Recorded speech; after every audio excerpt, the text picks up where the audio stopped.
Assalamualaikum. Hai semua, saya Nukisha Zahra binti Alif Shah dan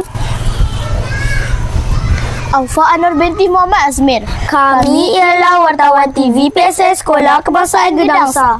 TV PSS merupakan saluran informasi sekolah yang membawa kepada anda pelbagai berita, maklumat dan aktiviti terkini. Kami akan kongsikan kepada anda berita dan aktiviti menarik yang sedang berlangsung di sekolah kita.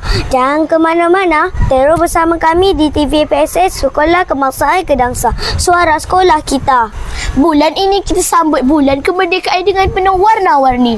Jom kita raikan bersama dengan tema Malaysia Madani Rakyat Disantuni. Teruskan bersama kami di TV PSS. Merdeka, merdeka, merdeka.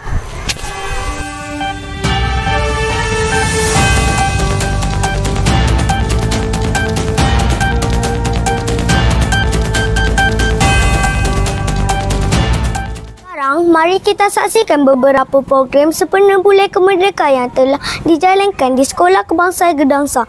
Terima kasih.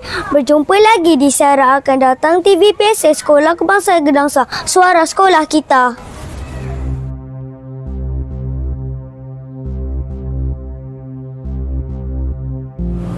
Bersama saya ialah Cikgu Halim bin Amiruddin, Guru Besar Sekolah Kebangsaan Gedangsa. Assalamualaikum Cikgu. Terima kasih Cikgu kerana sudi ditemu ramah oleh TV PSS Sekolah Kebangsaan Gedangsa. Boleh tak Cikgu beri pendapat berkaitan erti kemerdekaan? Waalaikumsalam. Terima kasih kerana dapat menunggu ramah PSS berjumpa dengan Cikgu. Bahawa erti kemerdekaan ni kita boleh fahami dari berbagai sudut. Contohnya secara umum. Secara umumnya ialah kita bebas daripada belenggu penjajahan. Ada penjajahan tu dari segi fizikal, mental ataupun budaya. Ia juga memasukkan hak menentukan nasib seseorang. Hak nasib mana daripada kuasa luar. Negara yang merdeka ialah negara yang berdaulat.